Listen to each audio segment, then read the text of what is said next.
Don't bring this to Thanksgiving. Bring this.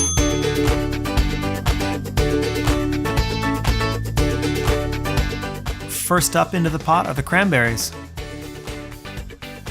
Next, we're gonna zest our clementines. Make sure to get all the sides there. After that, we're gonna peel them and segment them.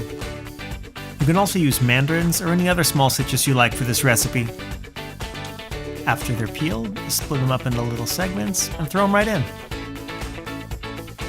Next is the coconut sugar. It's going to add a nice richness. Followed by maple syrup. Don't worry about the sweetness. Cranberries are actually just as tart as lemons. After that, a little bit of holiday flavor with cinnamon. And to top it all off with water.